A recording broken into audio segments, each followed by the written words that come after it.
இந்திய கம்யூனிஸ்ட் இயக்கத்தினுடைய நூற்றாண்டை கொண்டாடுகின்ற விதமாக மக்கள் கலை இலக்கிய கழகத்தினுடைய கலை இலக்கிய பிரிவான சிவப்பு அலை கலைக்குழுவினுடைய தோழர்கள் தோழரே வா உனக்கான அரசியல் பேசு என்ற 2 அற்புதமான பாடல்களை வெளியிடுகின்ற இந்த நிகழ்விலே தலைமை உரை பொறுப்பேற்றிருக்கக்கூடிய மக்கள் கலை இலக்கிய கழகத்தினுடைய மாநில ஒருங்கிணைப்பாளர் தோழர் ராமலிங்கம் அவர்களுக்கும், இங்கே இந்த கூட்டத்தினுடைய அறிமுக உரையை நிகழ்த்திய மக்கள் அதிகாரத்தினுடைய மாநில செயலாளர் மரியாதைக்குரிய தோழர் வெற்றிவேல் செழியன் அவர்களுக்கும், இந்த பாடலை வெளியிட்டு இன்றைய கல்விக்கூடத்தினுடைய நிலை குறித்து விரிவான பதிவை நம்மிடத்தில் செய்திருக்கக்கூடிய SC/ST ஆசிரியர் சங்கத்தினுடைய பொதுச் செயலாளர் மரியாதைக்குரிய பேராசிரியர் தோழர் கதிரவன் அவர்களுக்கும், இந்த பாடலை பெற்று கலை இலக்கியத்தினுடைய முக்கியத்துவத்தையும் இடதுசாரி இயக்கம் எவ்வாறு இந்திய அளவிலே பாசிசத்திற்கு ஒரு சவாலான ஆற்றலாக இருக்கிறது என்பதையும் விளக்கிய திரைப்பட இயக்குனர் நமது மரியாதைக்குரிய தோழர் கௌதம்ராஜ் அவர்களுக்கும், மற்றும் எனக்கடுத்து ஒரு சிறப்பான உரையை பதிவு செய்ய இருக்கக்கூடிய களச் செயல்பாட்டாளர், சமூகத்தின் மீதான பேரன்போடு தனது திரைப்படங்களை இயக்குகின்ற இயக்குனர் தோழர் லெனின் பாரதி அவர்களுக்கும், இந்த நிகழ்விலே முன்னிலை வைக்கக்கூடிய தோழர்கள் ஆகா சிவா அவர்களுக்கும், தோழர் துணைவேந்தன் அவர்களுக்கும், மற்றும் இங்கே திரண்டிருக்கக்கூடிய அனைத்து தோழமைகளுக்கும் நான் சார்ந்திருக்கக்கூடிய மே 14 இயக்கத்தின் சார்பாக வணக்கங்களை தெரிவித்துக் கொள்கின்றேன். முதல் கட்டமாக இந்த பாடல் மிக அற்புதமாக இருந்தது. இந்த பாடலினுடைய சிறப்பு என்பது இன்றைய தலைமுறையை ஈர்க்கக்கூடிய வகையில், அவர்களுக்கு எளிய வகையில் இந்த அரசியலை கொண்டு செல்லக்கூடிய வகையிலும், அவர்களுக்கு உற்சாகத்தை கொடுக்கக்கூடிய வகையிலும். பொதுவாக நம்ம மாற்று அரசியல் இருக்கக்கூடிய தோழர்களுடைய கலை இலக்கிய படைப்பினாலே வெளியில் இருக்கிறவங்க கொஞ்சம் வேறு மாதிரி தான் பார்ப்பாங்க. ஆனால் இந்த தலைமுறைக்கு ஒத்து போகக்கூடிய வகையிலே, அவர்கள் ரசிக்கக்கூடிய வகையிலே ஒரு இசையை இந்த அரங்கிலே அவர்கள் நம்ம இடத்துல பாடி காட்டினார்கள். ஒளித்தகடில் இன்னும் சிறப்பானதாக இருக்கும் நான் நம்புகின்றேன். கலை இலக்கிய தளம் ஒரு அரசியல் இயக்கத்திற்கு மிக முக்கியமானது. கலை இலக்கிய தளம் இல்லாமல் பண்பாட்டு தளம் என்பது ஒரு மாற்று அரசியல் நோக்கி நகர்ந்துறாது. ரஷ்ய புரட்சி திடீர்னு வரல, லெனினால் திடீர்னு புரட்சியெல்லாம் செஞ்சுருக்க முடியாது. 100 ஆண்டுகளாக ரஷ்ய சமூகத்திற்குள்ளாக டால்ஸ்டாய் போன்றவர்கள், தாஸ்தேவ்ஸ்கி போன்ற எழுத்தாளர்கள், இவர்கள் கொண்டு வந்த அந்த கலை இலக்கிய படைப்பினூடாக வெளிப்படுத்திய அந்த மாற்றங்களினுடைய விளைவாக அங்கே ஒரு மாபெரும் புரட்சி, மக்கள் புரட்சி என்பது சாத்தியமானது.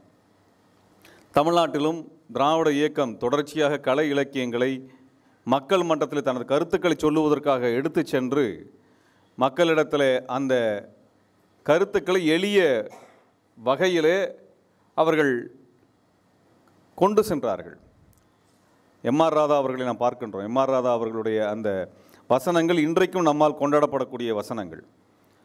சிந்தனை தெரிப்புகளாக எளிய மக்களை கவர்கின்ற வகையிலே, அரசியல்படுத்துகின்ற வகையிலே, கலை இலக்கிய வடிவங்களில் அந்த அரசியல் வெளிப்படும் பொழுது அந்த அரசியலை மக்கள் அரவணைக்கிறார்கள், அந்த அரசியலுக்கு தம்மை ஒப்பு கொடுக்கிறார்கள். அங்கே ஒரு பெரும் மாற்றம் என்பது நிகழ்கிறது. அப்போ கலை இலக்கிய வடிவங்கள் இல்லாமல் அரசியல் மாற்றம் என்பது ஒரு காலத்திலும் சாத்தியமில்லை. அப்போ கலை இலக்கிய தளத்தை மாற்று அரசியல் சிந்தனை கொண்டவர்கள் கைப்பற்றினால் மட்டும்தான் நம்மால் சமூகத்தில் மாற்றத்தை கொண்டு வர முடியும். பிஜேபிக்காரன் ஆட்சிக்கு வந்தவுடன், மோடி ஆட்சிக்கு வந்தவுடன் அவர்கள் செய்த முதல் வேலை திரைப்பட கல்லூரியினுடைய முதல்வரை மாற்றியது தான். அவனுக்கு பிடிச்ச ஒரு சங்கியை கொண்டு வந்து உட்கார வச்சானுங்க. அதுக்கு எதிராக அந்த திரைப்பட கல்லூரியில் நடந்த ஒரு பெரும் போராட்டம் தான் முதல் போராட்டமாக, மோடிக்கு எதிரான போராட்டமாக இருந்தது. ஆக அந்த ஃபாசிஸ்ட் என்று சொல்லுகின்ற நம்ம ஊரில் சங்கிகள், இவர்களுக்கு தெளிவாக தெரிந்திருக்கிறது எங்கே கை வைத்தால் தங்கள் அரசியலை வெளிப்படுத்த முடியும் என்பதை அவர் தெரிந்து வைத்திருக்கிறார்கள். அதனால தான் அவன் நேராக சினிமா மேலே கை வச்சான். நேரடியாக சினிமா மீது கை வைக்கிறதுக்கு முன்னாடி திரைப்பட கல்லூரியின் மீது கை வைக்கிறாங்க. அவன் தொடர்ச்சியாக இயங்கிய இடங்கள் கல்விக்கூடங்கள் தான். திரைப்பட கல்லூரிகளை கை வைத்தார்கள், ஜேஎன்யூலே ஜவஹர்லால் நேரு பல்கலைக்கழகத்தில் கை வைத்தார்கள், கல்விக் கொள்கையில் கை வைத்திருக்கிறார்கள், கல்விக்கூடங்களுக்கு செல்லுகின்ற நிதியை நிறுத்தி இருக்கிறார்கள். இப்படி தொடர்ச்சியாக கல்வியின் மீது அவன் கை வைப்பதற்கான காரணம் அடுத்த தலைமுறை தனக்கு சாதகமான தலைமுறையாக வர வேண்டும் என்பதிலே தெளிவாக இருக்கிறார்கள். அப்போ அடுத்த தலைமுறையை நோக்கி தான் அவன் வேலை செய்கிறான். ஹிட்லரிடம் பேசிய பொழுது ஹிட்லர் ஒன்று சொன்னான், நான் இன்றைக்கு இளைஞர்களாக இருக்கக்கூடியவர்களுக்கு நான் அரசியல் பேசவில்லை, அவன் நாஜியாக மாற வேண்டும் என்று நான் நினைக்கவில்லை, எதிர்பார்க்கவில்லை. ஆனால் இன்றைக்கு பள்ளிக்கூடத்தில் இருக்கிறான் பார், அவன் நாளைக்கு இளைஞனாக மாறும் பொழுது அவன் எனது கருத்தை ஏற்றுக்கொண்டு நிற்க வேண்டும் என்று நான் நினைத்தான். அப்படியாக அவன் இயங்கிய காரணத்தினால தான் ஜெர்மனியினுடைய நாஜி படையிலே கோடிக்கணக்கான இராணுவ வீரர்களை அவனால் குவிக்க முடிந்தது. ஜெர்மன் இராணுவம் படையெடுத்து சென்ற பொழுது, சோவியத்தின் மீது படையெடுத்த பொழுது, சோவியத்தில் லெனின்கிராடின் மீது படையெடுக்கின்றான். கடற்கரையோர ஒரு துறைமுக நகரமாக இப்பொழுது செயின்ட் பீட்டர்ஸ்பர்க் என்று சொல்வார்கள். அந்த நகரத்தின் மீது படையெடுப்பதற்கு அவன் அனுப்பிய படைகள் மட்டுமே 10 லட்சம் பேர். ஒரு நகரத்தை கைப்பற்றுவதற்காக அவன் அனுப்பிய படையினுடைய எண்ணிக்கை 10 லட்சம் பேர். அதே போல் மாஸ்கோவை நோக்கி அவன் அனுப்பிய படையினுடைய எண்ணிக்கை 10 லட்சம் பேர். தெற்கு பகுதியில் சோவியத்தினுடைய தெற்கு பகுதியை நோக்கி அவன் அனுப்பிய படைகள் 10 லட்சத்தை கடந்தது. மொத்தமாக 30லிருந்து 40 லட்சம் படைகளை ஒரே நாளில் அவன் சோவியத்திற்குள் படையெடுக்க அனுப்புகின்றான். இத்தனை லட்சம் படை வீரரை எங்கிருந்து உருவாக்கியிருப்பான்? இத்தனை லட்சம் பேர் ஹிட்லருக்காக ஏன் உயிரை கொடுத்தான்? ஒட்டுமொத்த ஜெர்மன் சமூகமும் ஏன் நாஜிக்களுக்காக தங்கள் வாழ்க்கையை, தங்கள் உயிரை இழக்க தயாராக இருந்தது என்றால், அவன் அந்த குழந்தை பருவத்திலிருந்து அவனை போர் வீரனாக, தன் நாஜி படையினுடைய வீரனாக மாற்றுகின்ற வரை அதற்கான கல்விக்கூடத்தில் அத்தனை மாற்றங்களையும் கொண்டு வந்து அவர்களை மூளைச்சலவை செய்து நாஜி படையாக மாற்றுகின்றான். நம்ம இளைஞர்கள் சோவியத்தினுடைய அந்த செம்படை எப்படி பாசிசத்தை, நாஜிக்களை வீழ்த்தியது என்பதை படிக்கணும். அதுக்கான புத்தகங்கள் இப்போ இருக்கா என்னன்னு தெரியல. அன்றைய காலகட்டத்தில் நியூ செஞ்சுரி புக் ஹவுஸில் சோவியத்திலேருந்து வந்த புத்தகங்கள் அதை வெளிப்படையாக சொல்லியிருந்தேன். அதற்கு ஆனால் நமக்கு என்ன வரும்னா, ஹாலிவுட்டில் வர திரைப்படம் தான் வரும். ஹாலிவுட்டில் அமெரிக்காவிலிருந்து படை வீரர்கள் வருவார்கள், அவர் நாஜிக்களை எதிர்த்து சண்டை போடுவாங்கிற கதை தான் தொடர்ச்சியாக இன்றைக்கு வரைக்கும் சொல்லி கொண்டிருக்கிறார்கள். ஆனால் அமெரிக்காவோ பிரிட்டனோ நாஜிக்களை வெல்லவில்லை. அவன் சொல்லக்கூடிய பிரான்சிலே நாங்கள் நார்மண்டியிலே தரை இறங்கி நாஜிக்களை வென்றோம் என்று சொன்ன கதையெல்லாம் உண்மை இல்லை. உண்மையாக நடந்தது என்னன்னா, ஒரே ஒரு சம்பவத்தை நம்ம கணக்கில் எடுங்க. ஏன்னா ஏன் இதை சொல்கிறேன்னால், ஸ்டாலின் கலை இலக்கிய படைப்புகளுக்கு முக்கியத்துவம் கொடுத்து லெனினுடைய காலத்திலிருந்து அந்த கலை இலக்கிய தளத்தை முற்போக்கு அரசியலை நோக்கி நகர்த்தி கொண்டு சென்றார். அது சென்ற பொழுதிலும் கூட மேற்குலகம், அமெரிக்கா, இங்கிலாந்து மையப்படுத்தி மேற்குலகம் அந்த திரைப்படத்தை வெகுஜன கலையாக மாற்றி உலகம் முழுவதையும் ஏதோ 2ஆம் உலகப் போரை அமெரிக்காக்காரன் நடத்தின மாதிரி நம்மக்கிட்ட நம்ப வச்சுட்டாங்க. ஆனால் உண்மை சம்பவம் அப்படி இல்லை. உண்மை சம்பவம் அப்படி இல்லை. ஒட்டுமொத்த பிரான்ஸை அவன் ஒரு வாரத்துக்குள்ளே பிடிக்கிறான். ஜெர்மனியிலேருந்து கிளம்பிய படை ஒரு வாரத்திற்குள் பிடிக்கிறது. ஆனால் சோவியத்திற்குள் நுழைந்த ஹிட்லரினுடைய படை பிரஸ் ஃபோர்ட்ரஸ்னு ஒரே ஒரு கோட்டை இராணுவ தளம், ஒரு கொத்தளம், இராணுவ கொத்தளம், அந்த தளத்தை பிடிப்பதற்காக மட்டுமே அவன் ஒரு வாரத்திற்கு மேலாக சண்டையிட வேண்டியிருந்தது. வெறுமன சில 100 சோவியத் படைகளை எதிர்த்து அவன் ஒரு வாரத்திற்கு மேலாக போரிட்டான்.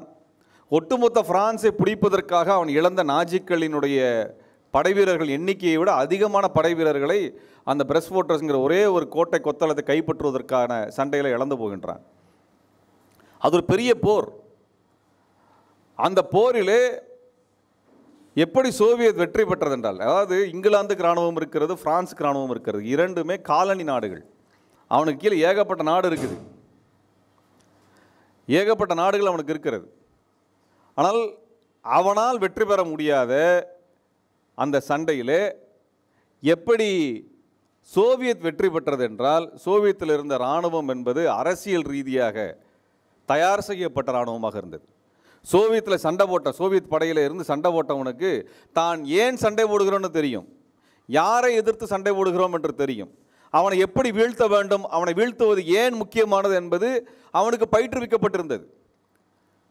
இராணுவம் என்பது அரசியல் ரீதியாக பயிற்றுவிக்கப்பட்டு சாமானிய மக்களை பாதுகாக்க வேண்டும் என்பதற்காக உருவாக்கப்பட்ட இராணுவமாக சோவியத்தினுடைய இராணுவம் இருந்த காரணத்தினால்தான் அவர்களால் இரண்டாம் உலகப் போரில் நாஜிக்களை வெல்ல முடிஞ்சது. மற்றபடி இங்கிலாந்து படையோ அமெரிக்க கனடா படைகளோ வெல்லவில்லை. ஹிட்லரினுடைய படை லெனின்கிராடில் மாட்டிக்கொள்கிறது, ஹிட்லரினுடைய படை ஸ்டாலின்கிராடில் மாட்டிக்கொள்கிறது. ஸ்டாலின்கிராடில் தான் முதல் வீழ்ச்சி ஹிட்லருக்கு நடக்கிறது. கிட்டத்தட்ட 5 லட்சம் பேர் அங்கே கொல்லப்படுகிறார்கள், 5 லட்சம் நாஜி படைகள் அங்கே கொல்லப்படுகிறது. அவன் பின்வாங்குகின்ற ஒரு நிலையை செம்படை உருவாக்குகிறது. அந்த போர் மிக உக்கிரமான போர், உலக அளவில் இன்றைக்கும் ஆழமாக வாசிக்கப்படுகின்ற போர். அது குறித்து பல திரைப்படங்கள் வந்திருக்கின்றன, அது குறித்த பல ஓவியங்களாக அந்த போரை அவர்கள் விவரித்து எழுதியிருக்கிறார்கள், காட்டியிருக்கிறார்கள். அப்படியாக அவர்கள் கிழக்கு பகுதியில் சோவியத்திற்குள்ளாக மாட்டிக்கொண்ட நாஜி படை அங்கே சண்டையிட முடியாமல் தனது இளம் படை வீரர்களை சோவியத்தை நோக்கி நாஜிக்கள் அனுப்பும் பொழுது ஜெர்மனியினுடைய மேற்கு பகுதியில், பிரான்சின் பகுதியில், டென்மார்க் போன்ற பகுதிகளிலே சண்டையிடுவதற்கு தகுதியான படை வீரர்கள் இல்லாத சமயத்தை அறிந்த பிறகுதான் அவர்கள் அமெரிக்காவினுடைய படையும் இங்கிலாந்தின் படையும் நார்மண்டியில் தரையிறங்கி அவர்கள் ஜெர்மனியை வீழ்த்துகிறது என்கின்ற முடிவுக்கு வர்றான். அவன் என்ன எதிர்பார்த்தான்னா, இவன் நாஜி எப்படியாவது சோவியத்தை காலி பண்ணிடுவான், இல்லை 2 பேரும் சண்டை போட்டு செத்துருவானுங்க, அதுக்கப்புறம் நம்ம உள்ளே போகலான்னு நினச்சானுங்க. ஆனால் செம்படை பெர்லினையும் ஜெர்மனியையும் முழுவதுமாக ஆக்கிரமித்து அதற்கு கடந்து பிரான்ஸ் வரை வந்துவிடும் என்கின்ற நிலையை அறிந்த பிறகு தான் உள்ளே வர்றான். ஆனால் நமக்கு என்ன சொல்லப்படுகிறது என்றால், அமெரிக்காவினுடைய படையும் இங்கிலாந்தினுடைய படையும் கனடாவினுடைய படையும் சேர்ந்து தான் ஹிட்லரை வீழ்த்தியதாக நமக்கு கதை சொல்கிறானு. இந்த இரண்டாம் உலகப் போரிலே அமெரிக்கா இழந்த இராணுவ வீரர்கள் எண்ணிக்கை 10 லட்சம் பேர். ஆனால் சோவியத் இழந்த ஒட்டுமொத்த இராணுவ வீரர்கள் பொதுமக்களினுடைய எண்ணிக்கை 2.25 கோடி பேர். அப்போ எது வரலாறு? 2.25 கோடி பேரை பலி கொடுத்து நாஜிக்களை கொன்றளித்தார்கள். அப்போ ஒரு வாசகம் உண்டு, சோவியத் படைகளிலே சொல்லப்படுகின்ற வாசகம் உண்டு. எந்த ஃபாசிஸ்ட் நல்ல ஃபாசிஸ்ட் என்று ஒரு கேள்வி இருக்கும். செத்துப்போன ஃபாசிஸ்ட் தான் நல்ல ஃபாசிஸ்ட் என்று சொல்லுவார்கள். அது ஒரு ஃபாசிஸ்டை திருத்த முடியாது, அவனை அழித்து விடுங்கள் என்பதுதான் அன்றைக்கு செம்படைகளுக்கு சொல்லப்பட்ட வாசகமாக இருந்தது. அப்படி நடத்தப்பட்ட போர் அது. இப்போ ஃபாசிஸ்டுகளுக்கு ஏன் செம்படைகளை கண்டால், சிவப்பு சட்டைக்காரர்களை கண்டால் அச்சம் வருகிறது என்றால் அதுக்கிட்ட ஒரு வரலாறு இருக்கிறது. அந்த வரலாறு தான் இரண்டாம் உலகப் போரில் நாம் பார்த்த வரலாறு. ஆனால் நம்ம இன்னைக்கு இந்தியாவிலே வெளிப்படையாக சொல்ல வேண்டும் என்றால், ஃபாசிஸ்டுகளுக்கு எதிரான ஒரு பொது வேலை திட்டம் இதுவரை இல்லை. நம்மளுக்கு அதிகபட்சம் என்ன சொல்லப்படுதுனால், ஃபாசிஸ்டுகளுக்கு எதிராக வருகின்ற தேர்தலில் இந்த கட்சிக்கு ஓட்டு போடுங்க, ஃபாசிஸ்டில் முடிச்சிடலாம் அப்படின்னு. ஃபாசிஸ்டுகள் அதிகாரத்தை கைப்பற்ற விடாமல் தடுக்க வேண்டிய பொறுப்பு எல்லோருக்கும் இருக்கிறது என்பதில் யாருக்கு மாற்று கருத்து இருக்காது. நம்ம யாருக்கு அதில் மாற்று கருத்து இல்லை.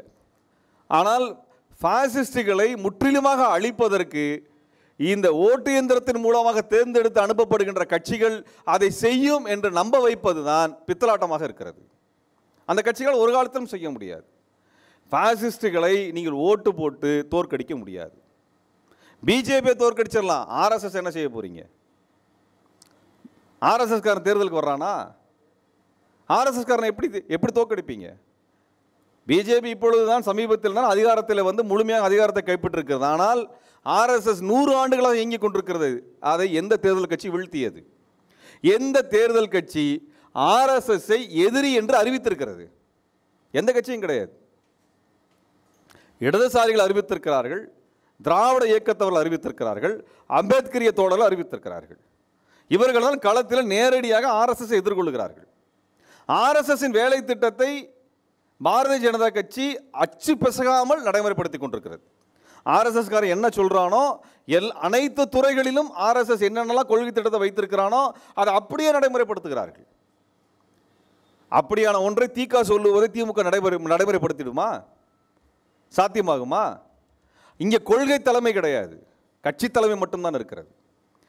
கட்சி தலைமை கொள்கை தலைமையாக இருந்து விட முடியாது, இரண்டும் வேறு வேறு. அப்போ கொள்கை அரசியலை முன்னிறுத்த வேண்டியது இருக்கிறது, கொள்கை அரசியலை வலுப்படுத்த வேண்டியது இருக்கிறது, கொள்கை அரசியலை முன்னெடுக்கக்கூடிய இயக்கங்களை முன்னகர்த்த வேண்டியிருக்கிறது. ஆக இங்கே மையப்படுத்தப்பட வேண்டியது என்பது கொள்கை சார்ந்த அரசியல், கட்சி சார்ந்த அரசியல் அல்ல. கட்சி சார்ந்த அரசியல் அல்ல. தோழர் வெற்றிவேல் செழியன் அவர்கள் இந்த தேர்தலில் திமுகவை ஆதரிக்கவில்லை என்பதற்காக எதிர்கொண்ட அவதூறுகளை நான் நன்கு அறிவேன். அவர் மட்டும் நாங்களும் தான்.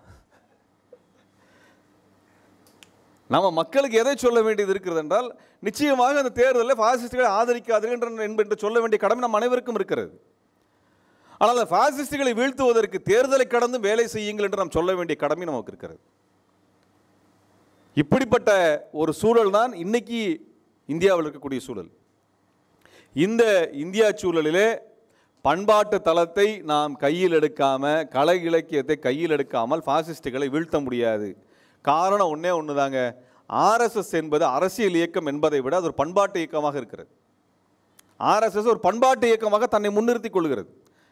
ஆர்எஸ்எஸ்காரன் நம்மளை மாதிரி கொடி பிடித்து வீதியில் ஆர்ப்பாட்டம் செய்கிறதில்லை, பொதுக்கூட்டம் நடத்துறதில்லை, மனித சங்கிலி போராட்டம் பண்ணுறதில்லை, கருத்தரங்குகள் நடத்துறதில்லை. அப்புறம் எப்படி வளருது? நம்மை விட அதிகமாக வளர்ந்து கொண்டிருக்கிறது, நம்மை விட வேகமாக வளர்ந்து கொண்டிருக்கிறது.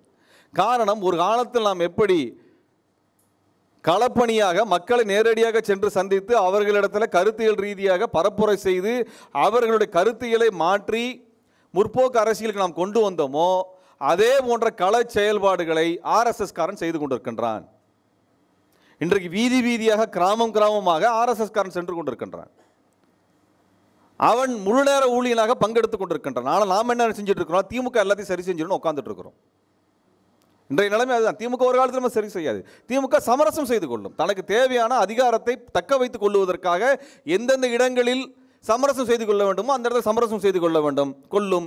எந்த இடத்துல எதிர்த்து நிற்குமோ எந்த இடத்துல எதிர்த்து நிற்கும். ஆனால் அவர்களுக்கு ஆர்எஸ்எஸ் என்கின்ற ஒரு நச்சு பாம்பை விரட்டி அடிக்க வேண்டும் என்ற வேலை திட்டம் இருக்காது. காரணம், காவல்துறையில் இருக்கக்கூடிய வலதுசாரிகளையே களை எடுக்க முடியாத நிலையில் தான் இன்றைக்கு ஆட்சிகள் இருக்கிறார். தமிழ்நாட்டில் மட்டுமல்ல, இந்தியா முழுவதும் அதிகாரிகள், அதிகார வர்க்கம் தான் ஆட்சி செலுத்திக் கொண்டிருக்கிறார்கள். அது இப்பொழுது வெளிப்படையாக தெரிகிறது. இன்றைக்கு கட்சிகள் பலவீனமாக மாறிவிட்டன. இதனால் கட்சிகளை பலவீனமாக மாற்றக்கூடிய வகையிலே பிஜேபி என்பது ஆட்சி செய்து கொண்டிருக்கிறது. கட்சிக்காரர்கள், கட்சி தலைவர்கள் தீவிரமாக ஒரு அரசியல் எதிர்ப்புணர்வை செய்யக்கூடிய நிலையில் இல்லாத வகையிலே அடக்குமுறை கட்சிகளை நோக்கி, முதலமைச்சர்களை நோக்கி நடத்தி கொண்டிருக்கிறார்கள் பாரதிய ஜனதா கட்சியினர். இத்தனை முதலமைச்சர்கள் கைது செய்யப்பட்டதை நாம் பார்த்ததில்லை, அல்லது இத்தனை ஆளும் கட்சியினுடைய அமைச்சர்கள் சிறைக்குள் தள்ளப்பட்டதையெல்லாம் நாம் பார்த்ததில்லை. அப்படிப்பட்ட இன்றைக்கு ஆளும் கட்சிகள் அதிகமான அடக்குமுறை எதிர்கொண்டிருக்கின்றன. அதனால் ஆளும் கட்சிகள் இந்த பாசிஸ்டுகளுக்கு எதிராக பெரிய அணிதிரட்டலை செய்வதில்லை. அப்ப பெரிய கட்சிகளை நீங்கள் நம்பிக்கொண்டிருந்தீர்கள் என்றால், அவர்களது வேலை திட்டம் தான் நமது வேலை திட்டம் என்று நினைத்துக் கொண்டிருந்தீர்கள் என்றால், ஒரு காலத்திலும் நம்மால் பாரதிய ஜனதா கட்சியை, ஆர்எஸ்எஸ்ஐ வீழ்த்த முடியாது, விரட்ட முடியாது. இதான் திரும்ப திரும்ப பேச வேண்டிய அரங்கு இருக்கிறது, தேவை இருக்கிறது. இன்றைக்கு நாம் திமுகவை ஆதரிக்கவில்லை, நாம் பாரதிய ஜனதா கட்சியும் ஆர்எஸ்எஸையும் துணிந்து எதிர்த்து நிற்கிறோம், களத்தில் எதிர்த்து நிற்கிறோம். அவர்களது ரவுடிகளை நேருக்கு எதிர்கொண்டு இருக்கின்றோம். ஆனால் திமுக ஆதரிக்கவில்லை என்கின்ற ஒரே காரணத்திற்காக பல மேடைகளிலே நமக்கான இடங்கள் கிடைப்பதில்லை, ஊடகங்களில் நமக்கான இடங்கள் கிடைப்பதில்லை, நிராகரிக்க. காரணம், நீ திமுகவை ஆதரிக்கவில்லை என்கின்ற ஒற்றை காரணம் தான். இன்னொரு புறத்தில் என்ன பண்றான் பிஜேபி காரன், நீங்களும் திமுக ஆதரவாளர் பேசிட்டு இருப்பான். அப்ப இந்த பக்கமும் இதான் நிலைமை, அந்த பக்கமும் அதான் நிலைமை. நீங்க எந்த சமயத்தில் ஆளுங்கட்சி குறை சொல்லிடக்கூடாது, அப்படியே பாதுகாத்து வச்சிருக்கணும். ஆனால் அவர்கள் இங்கே கூட்டம் நடத்துவதிலிருந்து, போராட்டம் நடத்துவதிலிருந்து நமக்கு எதுவும் அனுமதி கொடுக்கறதில்லை. காரணம், கட்சிக்கு தெரியாது. அது திமுக சொல்லி தான் அந்த கூட்டம் தடை செய்யப்பட்டது என்றல்ல, திமுக தெரியவே தெரியாது.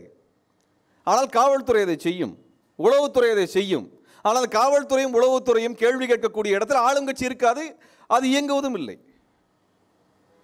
இயங்குறதும் இல்லை. இதில் மோசமான விஷயம் என்னன்னா, பிஜேபிக்கு எதிரான கூட்டம் போட்டாலே அனுமதி கிடைக்கிறது இல்லை. இதான் நிலைமை. இன்னைக்கு பிஜேபிக்கு எதிரான கூட்டம் போட்டாலும் நமக்கு அனுமதி கிடைக்கிறது இல்லை. எத்தனை கூட்டங்கள் இந்த மாதிரி அனுமதி மறுக்கப்பட்டிருக்கிறது. இது ஆளுங்கட்சிக்கு தெரியுமா தெரியாதான்னு தெரியாது. அதை பற்றி அவர் கவலைப்படுவதில்லை, அக்கறை கொள்வதில்லை. எனக்கு ஒரு ஆச்சரியமான விஷயம் என்னன்னா, இந்த இடத்துல கூட்டம் நடத்துவதாக தோழர் சொன்ன உடனே நிஜமாலுமே நம்மளுக்கு அரங்குகள்லாம் தர்றாங்களான்னு கேட்டேன் நான். ஏன்னா அந்த அரங்குகளில் கூட்டம் நடத்துகிற அந்த கல்ச்சர் இல்லாமல் போயிடுச்சு. எடப்பாடியார் காலத்திலிருந்து அரங்குக்கு கூட்டம் நடத்துறதுன்னா காவல்துறையிடம் அனுமதி வாங்கிட்டு தான் நடத்தணுங்கிற நிலைமை வந்துருச்சு. அப்படிலாம் முன்னாடி கிடையாது. பொதுக்கூட்டத்துக்கு தான். ஏன்னா காவல்துறை அனுமதி வாங்குறதுனா என்னங்க அர்த்தம்? காவல்துறையில் சோசியாலஜி படித்தவங்க, மார்க்சிசம் படித்தவங்க, பொருளாதாரம் படித்த அதிக அறிஞர்கள்லாம் இருப்பாங்க. அவங்ககிட்ட போய் சார் நாங்கள் இதெல்லாம் பேச போகிறோம், நீங்கள் பார்த்து மார்க் போட்டு கொடுங்க, நாங்கள் பேசலாம் வேணான்னு கேட்கறதுக்காக போகிறோம்? சொல்லுங்கள். இந்த வரலாறை நாங்கள் பேசலாமா என்று காவல்துறையில் இருக்கக்கூடிய பேராசிரியர்கள் யாராவது இருந்தாங்கன்னா ஆய்வாளர்கள் இருந்து அவங்ககிட்ட அனுமதி கேட்க போகிறோம்? மைக்கு வச்சுக்கலாமா, ஸ்பீக்கர் வச்சுக்கலாமா, அதுக்கு இவ்வளோ சவுண்டு வச்சுக்கலாமா இல்லையான்னு கேட்குறது தான் போகிறோம். ஆனால் காவல்துறை எந்த அளவுக்கு போயிடுச்சு? நீங்கள் இந்த கருத்தை பேசலாமா, இந்த கருத்தை நீங்கள் விவாதிக்கலாமா, இந்த திரைப்படத்தை போடலாமா வேண்டாமா என்பதை முடிவு செய்யக்கூடிய வகையில் போயிடுச்சு. இதுக்கப்புறம் நம்ம சட்டை போடலாமா வேண்டாமா, எந்த சட்டை போடுறது அது வந்துருச்சு. கருப்பு துப்பட்டா போடலாமா வேண்டாமா நிலைமைக்கு வந்துருச்சு. தமிழ்நாடு காவல்துறை ஒன்று வேணால் செய்யலாம், எல்லா முடியும் கருப்பாக இருக்குது, எல்லாருக்கும் வெள்ளை டை அடின்னு சொல்லி நீங்கள் ஒரு திட்டத்தை கொண்டு வந்துட்டீங்கன்னா எல்லா காலேஜ் பசங்களும் வெள்ளை டை அடிச்சுட்டு வந்துடுவானுங்க. இது என்ன கேலி கூத்துது? இது என்ன கேலி கூத்துது? கருப்பு கலர் துப்பட்டா போட்டால் அது எதிர்ப்பின் அடையாளம் பண்ணால் நீங்கள் என்ன அரசியலை இங்கே நடந்து கொண்டிருக்கிறது? ஆளுங்கட்சிக்கு இதை பற்றி தெரியல, அவங்களுக்கு இதை பற்றி கவலையே இல்லை. அவர்கள் நிலத்திலிருந்து ஒரு 10 அடி உயரத்தில் நடந்துட்டு இருக்கிறாங்க. அவங்க நம்மளும் நிலத்தில் நடந்து கொண்டு இருக்கின்றோம், அவங்க 10 அடி உயரத்தில் நடந்துட்டு இருக்காங்க. கீழே என்ன இருக்குன்னு தெரியாது அவங்களுக்கு. அப்போ இன்றைக்கு நிலைமை அதிகார வர்க்கத்தின் கட்டுப்பாட்டில் ஆட்சி நடந்து கொண்டிருக்கிறது. அந்த அதிகார வர்க்கத்தை மிரட்டி உருட்டி சில வேலைகளை வாங்க வைக்க முடிகிறது ஆட்சியாளர்களால். இது நம்ம தமிழ்நாட்டில் மட்டும் இல்லைங்க, இந்தியா முழுவதும் இதான் நிலைமை. இந்தியா முழுவதும் இதுதான் நிலைமை.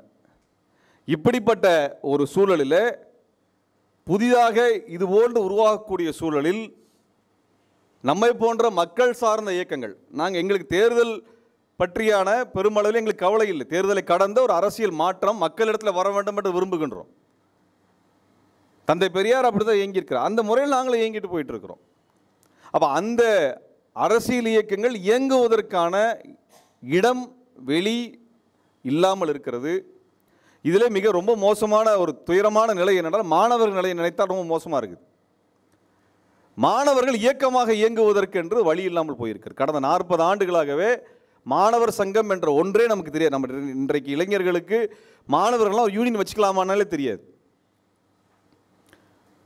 மாணவர்களுக்கு என்று ஒரு யூனியன் ஏன் இருக்கக்கூடாது? பேராசிரியர்களுக்கு யூனியன் இருக்கிறது, கல்லூரியில் இருக்கக்கூடிய அட்மினிஸ்ட்ரேட்டிவ் ஆஃபீஸருக்கு யூனியன் இருக்குது, ஐஏஎஸ் அதிகாரிக்கு யூனியன் இருக்குது, ஐபிஎஸ் அதிகாரிக்கு யூனியன் இருக்குது, எல்லாத்துக்கும் யூனியன் இருக்குது. மாணவர்களுக்கு ஏன் யூனியன் இருக்கக்கூடாது?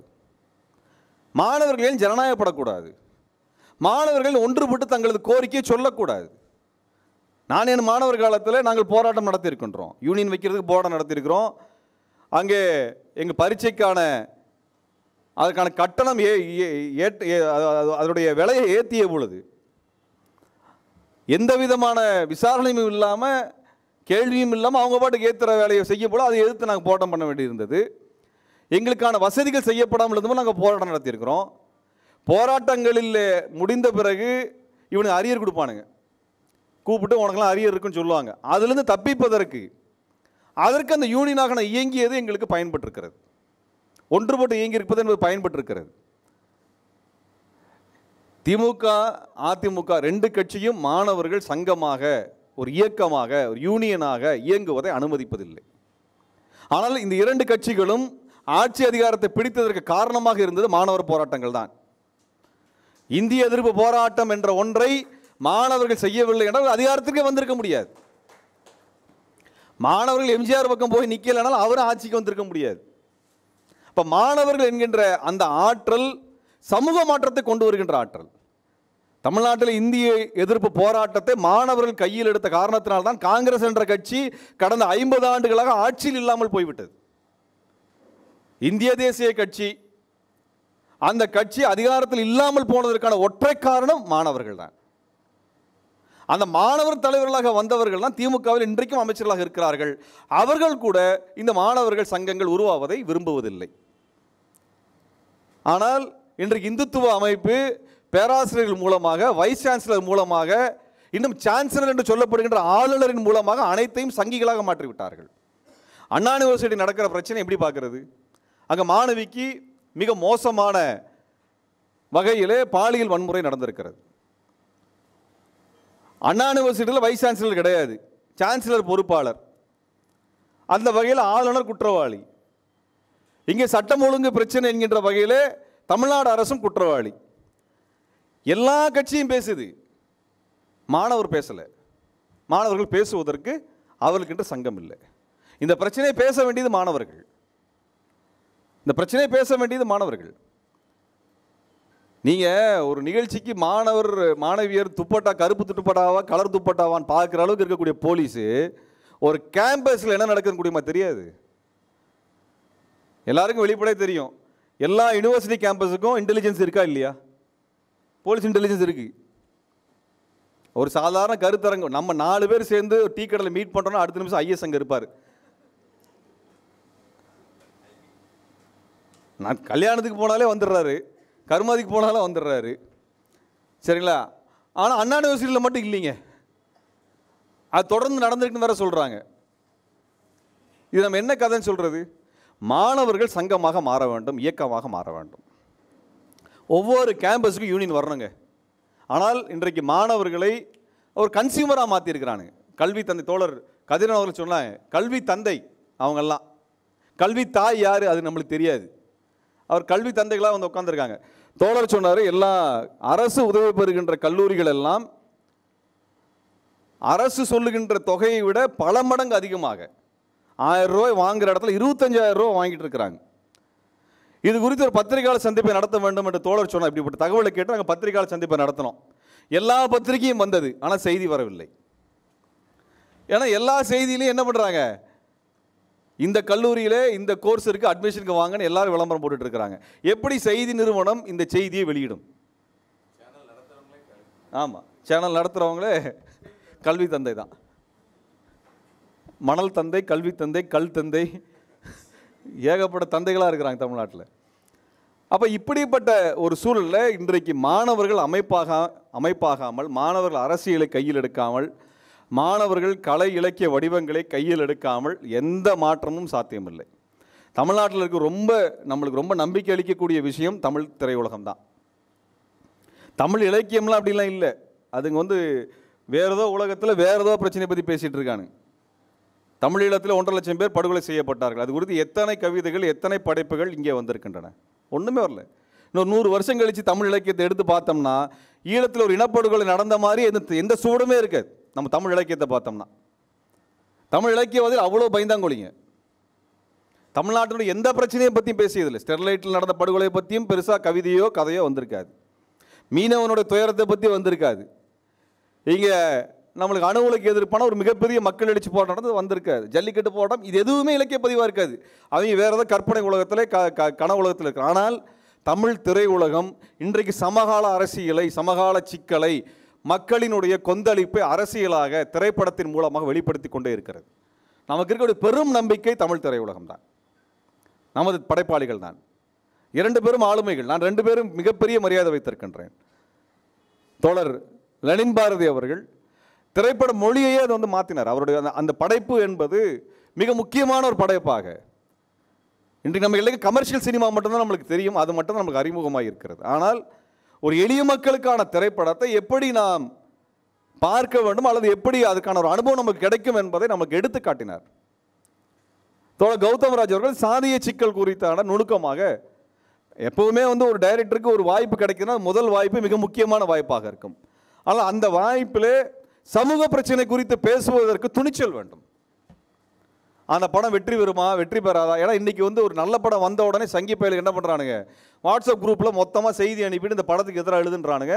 கபகபன்னு எல்லா இடத்துலையும் எழுதுறானுங்க. 4 யூடியூபர் அது குறித்து பேசுனா அப்புறம் நம்மளும் படத்துக்கே போகிறதில்லை. திட்டமிட்டு நடக்கிறது. நல்ல திரைப்படங்களுக்கு இது நடந்து கொண்டே இருக்கிறது.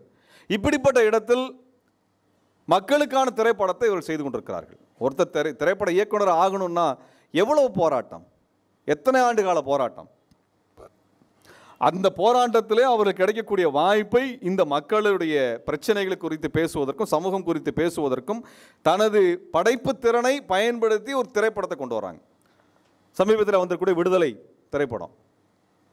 விடுதலை திரைப்படம் வந்த உடனடியாக அன்னைக்கே ஒரு ரிவ்யூ போடுறாங்க, பேசிக்கிட்டே இருக்கிறாங்க அப்படின்ட்டு. கம்யூனிஸ்ட் கட்சினா பேசாமல் என்ன பண்ணும்? அதுவும் மோடி நம்ம பேசவே கூடாதுங்கிறாரு, நம்ம போலீஸு பேசவே கூடாதுன்னு சொல்லுது. அப்படிப்பட்ட உலகத்தில் நம்ம பேசிட்டே தான் இருக்கணும். அந்த அரசியலை நாம் தொடர்ச்சியாக பேசிக்கொண்டே தான் இருக்க வேண்டும். உடனே வெற்றிமாறனுக்கு எதிராக அர்ஜுன் சம்பத், அது ஒரு ஃப்ராடு. அது 97 அன்றைக்கு கலைஞர் கோயம்புத்தூர் கலவரத்தில் பண்ண சேட்டையில் 19 இஸ்லாமியர்கள் படுகொலை செய்யப்பட்டார்கள். இவருடைய கலவரத்தினால தான், இவர் செஞ்ச வேலையெல்லாம். அன்றைக்கே பிடிச்சி அது உள்ளதுக்கு போட்டிருந்தாங்கன்னா இவ்வளோ பிரச்சனை கிடையாது. அந்த கொசு அன்னைக்கு அடிச்சிருக்கணும். இன்றைக்கு இத்தனை டெங்குவை பரப்பிட்டு இருக்குது. நிஜமாக தாங்க. அங்கே கோயம்புத்தூரில் ஒரு மாணவி தொடர்ச்சியாக ஒரு ஆசிரியர்கள் தொந்தரவுக்கு உட்படுத்தப்பட்டு அந்த மாணவி தற்கொலை செய்து கொள்கிறாள். அதற்கு எதிராக பெரும் போராட்டம் நடந்து கொண்டிருக்கிறது. அது ஒரு இந்துத்துவ பள்ளி, அவன் பார்ப்பான். அந்த போராட்டத்தை கலைப்பதற்காக அர்ஜுன் சம்பத் வர்ற கார் கதவை திறந்துறது ஒரு இன்ஸ்பெக்டர். இதான் நிலைமை இன்னைக்கு. இதான் நிலைமை. இங்கே பெரும்பாக்கத்தில் ஆர்எஸ்எஸ் ட்ரைனிங் நடக்குதுன்னு ஒரு பெரியாரிய தோழர் போய் போலீஸ் ஸ்டேஷனில் கம்ப்ளைண்ட் பண்ணால் அந்த இன்ஸ்பெக்டர் 10 மணி நேரம் உட்கார வச்சுறாரு ஸ்டேஷன்லேயே. கம்ப்ளைண்ட் கொடுத்தவர் ஆர்எஸ்எஸ் காரணம் கிடையாது. ஆர்எஸ்எஸ் காரணம் கிடையாது. ஆர்எஸ்எஸ் போட்டிருக்க காக்கி ட்ரௌசர் கொஞ்சம் நீளமாகி காக்கி பேண்டா மாறிடுச்சுன்னு நினைக்கிறேன் நான். இதான் இன்னைக்கு நிலைமை. ஆனால் இந்த ஆர்எஸ்எஸ்ஸை இந்துத்துவாவை ஆதரிக்கக்கூடிய அந்த காவல்துறை அதிகாரி ஒரு சில பேர் அப்படி இருக்கிறாங்க. அவங்களுக்கு தெரியாது இவங்க எல்லாம் ஆட்சிக்கு வந்தால் இவங்கெல்லாம் இந்த கான்ஸ்டபிள், இந்த இன்ஸ்பெக்டர் வேலையோ டிஎஸ்பி வேலையோ செய்ய முடியாது. அவங்கவுங்க ஜாதி வேலை என்னோ அந்த வேலைக்கு அனுப்பிவிட்டுருவான், அந்த வேலைக்கு அனுப்பிவிட்டுருவான். இப்படிப்பட்ட ஒரு சூழல். இந்த சூழலில் நான் நிறைய இருக்குது, பேசுகிறதுக்கு நிறைய ஏகப்பட்ட விஷயங்கள் இருக்கிறது. நமக்கு இன்றைக்கு நம்பிக்கை அளிக்கக்கூடிய வகையில் இந்த இளைஞர்கள் வந்திருக்கிறார்கள். அவர்களது படைப்பு என்பது நம்பிக்கை கொடுப்பதாக இருக்கிறது. இந்த மாற்று படைப்பு, மாற்று கலை, மக்களுக்கான கலை என்பது மக்கள் மன்றத்தில் பெரும் அளவிலே கொண்டாடப்பட வேண்டும். அந்த வகையில் தோழர்களுக்கு எனது வாழ்த்துக்களை நான் தெரிவித்துக் கொள்கின்றேன். நமது திரையுலகம், தமிழ் திரையுலகம் பாதுகாக்கப்பட வேண்டும். நல்ல திரைப்படம் வந்தால் தயவு செய்து உங்கள் நண்பர்களிடத்தில் சொல்லுவது மட்டுமல்ல, டிக்கெட்டு போட்டு வாங்கி கூட்டிகிட்டு போயிருங்க. நம்மால் போக மாட்டான், சரிங்களா? அவங்கள கூட்டிகிட்டு போங்க. நல்ல படைப்பாளிகள் பாதுகாக்கப்பட வேண்டும், ஆதரிக்கப்பட வேண்டும். இது ஒரு இயக்கமாக மாற்றப்பட வேண்டும். தமிழ்நாடு மட்டும்தான் இந்திய அளவில் இந்த பாசிசத்துக்கு எதிராக பல்வேறு முனைகளிலிருந்து தாக்குதலை நடத்தி கொண்டிருக்கிறது. அது சிவப்பாக, கருப்பாக, நீளமாக இந்த தாக்குதலை நடத்தி கொண்டிருக்கிறோம். இந்த அரசியலில் கலை இலக்கியம் என்பது நமது ஆயுதமாக இருக்கிறது. அந்த படைப்பாளிகளையும் அந்த தோழர்களையும் வாழ்த்துகின்ற இந்த தருணத்திலே இனிவரும் காலம் என்பது நாம் அனைவரும் ஒன்று திரண்டு மக்களுக்கான அரசியலை நாம் முன்னெடுப்போம். தோழர்களுக்கு வாழ்த்துக்கள். நன்றி.